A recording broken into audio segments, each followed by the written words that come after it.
Welcome in, folks, to the Week 6 version of the Williamson Herald High School Football Weekly Report. My name is Charles Pulliam, joined here by Josh Vardaman, and we are beyond that midway point, Josh, and into Week 6 here. A lot of region play getting stiffer out there. I mean, what do we see in here? You know, last week was an exciting week around Williamson County, and this week shaping up to be another good one. Of course, last week we had the Battle of the Woods, which you were at, a very exciting game. Lots of big scores, lots of big wins for Williamson County teams. I think it's going to be a good start to the second half this week. Like you said, the Battle of the Woods was kind of the feature game there, and it kind of jostled the latest rankings for the Associated Press Top 10 poll in Class 6A. The Brentwood Bruins cracking in the top 10. They're at number 10 now.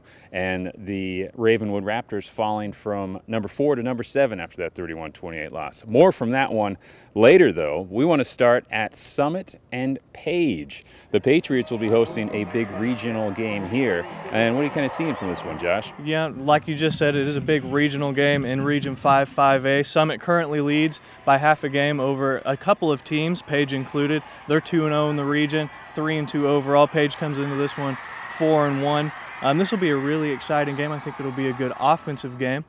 Page, of course, last week traveling to Antioch, getting a gigantic 41-6 win with a bunch of injuries and still going and getting that big win. They also only had 163 total yards of offense, but scored 7 times. So that's high school football for you, I guess. Yeah, try wrapping your head around that one. There was the defensive score late, big sack there at the end for the little scoop and score.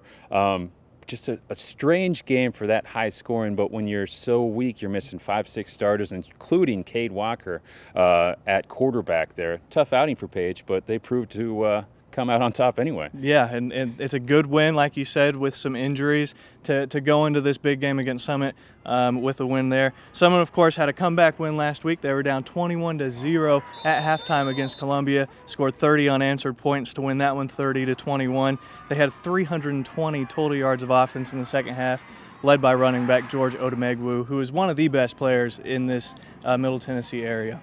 George going for 191 yards and a touchdown in that big Week 5 victory on the road. That's our big all-county matchup right there. But there's another one, and it's at Nolensville. The Brentwood Bruins, a Class 6A team going to Class 4A Nolensville. And I really like this kind of matchup, and I want to see this keep going because these are two exciting schools. This is a very exciting game. Of course, you have a natural kind of rivalry there with Nolensville and Brentwood, both the city and the town, and their high schools also. Of course, Nolensville, a brand new high school. But, of course, last year Brentwood went over there and didn't show Nolensville any love for being a brand new school. They took them down 49-7. But both teams won 3 in a row in this matchup. It could be a better game than it was last year. And a 4-1 matchup. Both teams 4-1 out of here. Nolensville moving the ball very well and picked up a win at Lawrence County last week. Of course, Brentwood coming off that Battle of the Woods win. But for Nolensville, some key players out there. They got almost like a 2-quarterback system now. We've seen Ryder Gilardi step in and fill in for Brandon Wharton. Both of them got time last week, but it's been Tim Kutras who's kind of caught my eye, and I think a lot of eyes around here. Yeah, I guess it doesn't matter who the quarterback is, just throw it to Tim, and he'll do all the rest for you. Of course, he scored 4 touchdowns last week, and he also picked up an interception. I do believe you told me that that's the 5th straight game. All 5 games this season, that kid has an interception. Just an unbelievable start for him. As an opposing coach, I kind of feel like, why are you still throwing toward that kid's direction? Because it's one thing to get maybe 4 or 5 interceptions in a season. That's a great season. He's got one in every game, and we're entering Week 6. That's some scary stuff. It'll be interesting to see how sophomore quarterback Cade Granzow kind of navigates that kind of thing for Brentwood. Yeah, he had a good game against Ravenwood last week, being named our player of the week at the Williamson Herald, and of course he threw for 215 yards and 3 touchdowns. Also led the Bruins with 56 rushing yards. He'll have to play really well against Nolensville and have to avoid Tim Kutras if he wants to continue his good luck so far. And Granzo, of course, coming in. He's our Gateway Tire Player of the Week for Week 5. And after that great performance, leading the Bruins to a 31-28 win at Ravenwood, and just a great battle there. Speaking of Ravenwood, the Raptors will be hosting again against Father Ryan, and this game was a very emotional one last year, and with two teams coming off of losses, I think it could be again this year. Yeah, I think so too. The emotions, like you said, of course, head coach for Father Ryan, Brian Rector, coming back to Ravenwood, his old stopping grounds there. Last year, Father Ryan took a close 34-31 victory in this game. I think it could be really close again. Look for some good offense in this game. And that's, the Irish just haven't really been able to produce the last couple outings. They lost at Montgomery Bell Academy in a tough one there, 45-7, a really lopsided one there. But Ravenwood, we know, is very capable of scoring, and they pushed Brentwood right to the end behind Brian Garcia and a couple of those guys. So, like you said, two good scoring teams here. We'll see how it matches out. Want to scoot across the interstate, we'll go to Franklin, where the Rebels, coming off that loss against Independence, a big Region 6 6A game there. They got a tough team in Hendersonville coming to town. Yeah, the Commandos are rolling, just like usual. They lost in the first week to Oakland and have won 4 straight from there. This will be a really tough Hendersonville team for Franklin to handle, and Franklin hasn't looked like their normal selves defensively under Dr. Defense Donnie Webb. Hopefully they can get that rolling this week against a really, really tough Commandos team. Yeah, Hendersonville coming in with a 26-22 win last week over Lebanon, but they're averaging more than 41 points a game and have just cruised since that season opening loss. 4 straight wins for them, including a big one against Centennial. So they already know the area a little bit. I know they've played against Independences and stuff. So we see plenty of Hendersonville, but Franklin, Matt Gaka, guys like that, they're going to really have to step up here. One of the winners out of Region 6 6A last week, the Centennial Cougars. They're going to be traveling to Murfreesboro and what's been tabbed the Kreisky Bowl, a trip to Riverdale. Yeah, isn't this interesting? The Kreisky twins. Last year, of course, Riverdale took the Kreisky Bowl 57-45 in an all-offensive affair. Could be again this year. Of course, Centennial gets the big 42-17 win against Dixon County last week. Moves to 2-1 in Region 6 6A. That's the toughest region maybe in the area, and them sitting 2-1 in second place, 1 game behind Brentwood. They got to like where they're at right now. You got to feel pretty good about that, and that's just the beauty of Region 6 6A. Centennial comes in, have a couple losses. They beat past Independence, and now they're in a really good situation in the region. Jeriel Wilson rushed for a touchdown, caught a touchdown against Dixon County, and just another good win. Centennial finding a way to just work into the standings here. Yeah, and it's all behind Jeriel Wilson. I believe, and quarterback Grayson Marcellus had a good season also. They just have to keep on rolling with that offense. This might be another 57-45, 100-point game, but I think that's okay. I think the Cougars are okay with playing that way. I'd love to hang out Saturday morning with the Kreiskys afterward and just kind of dissect what happened. I bet that last game, I wonder who cooked breakfast and things like that, you know? They had to go out for eat, right? You can't, or maybe make the loser make breakfast. That could be a good one.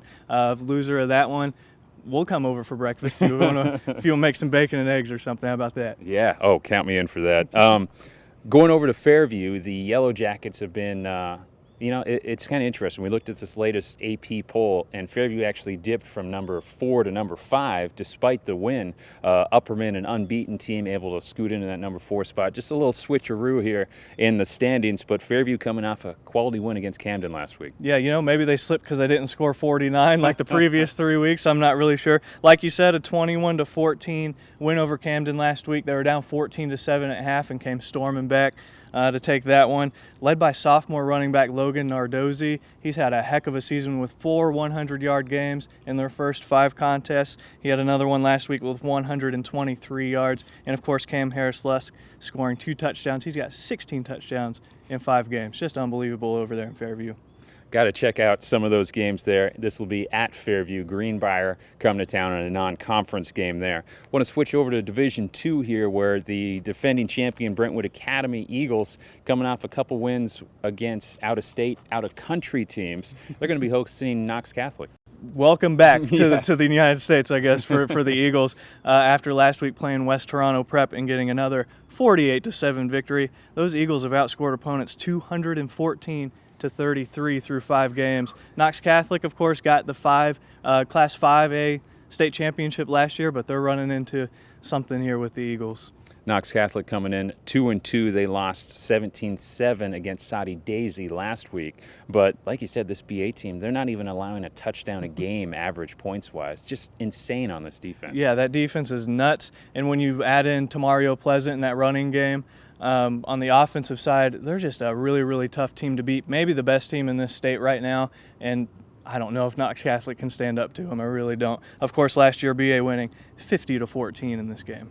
The Eagles averaging, scoring 43 or more in 4 straight games. So when you're Brentwood Academy, powerful defense, powerful offense. Coach Cody White's going to be hosting another game there against Knox Catholic.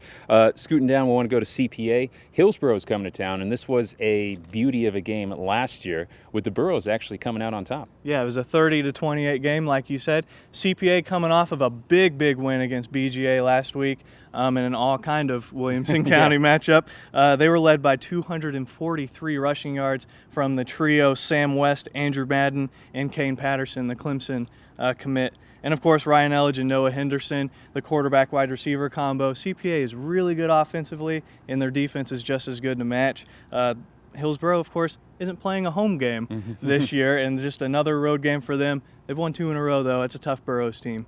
This CPA team, like you say, go back to that BGA game, the names you say out here. On defense between Kane and Bryce McCormick, guys like that, offensively, it's just the names are just incredible. Saturday name players for sure, and a great win there, 31-20 at BGA. That was the matchup of the number 2 ranked Division II AA team in CPA against the number 3 ranked BGA boys. And for BGA, they're going to be traveling this week at ECS to try to lick their wounds. Yeah, they have to come off of this one not thinking about last week's loss, have to put that behind them. Of course, they scored over 42 in every game except for that loss last week. They won 28-0 last year against Evangelical Christian. Of course, Evangelical Christian also 4-1, so a battle of 4-1 teams could be a little more interesting this year. ECS coming off a 40-14 win against University School of Jackson last week. And like I said, I think this is going to be a good matchup.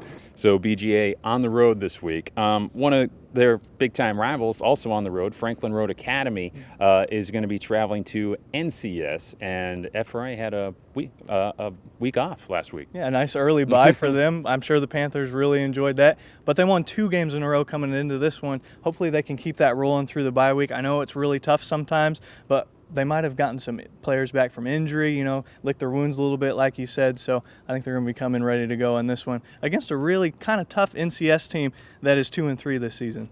The Panthers 2-2, and of course after this game they get 4 straight games at home, so they can get comfy there up on the hill.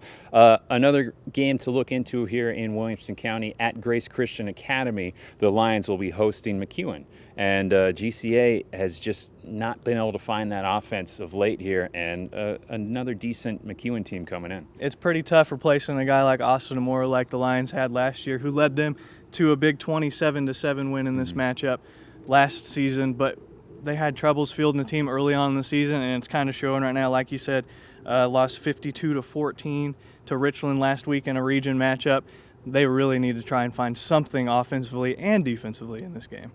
And McEwen coming off a 56-7 loss at Huntington. We've seen some good things from Huntington this year. But that'll kind of look into all our games within the county here. Of course, want to remind you folks, check us out, the Williamson Herald online, and you'll see all the recaps, you'll see the schedules, you'll see the scores, you'll see everything you need for Williamson County sports beyond football as well. We got volleyball, we got soccer, we got everything.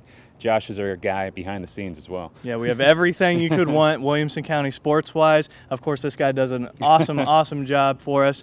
And Charles, thanks again for another awesome week. And it should be a fun one. We'll sign off. We'll see you next week. And you've been watching the Williamson Herald High School Football Report.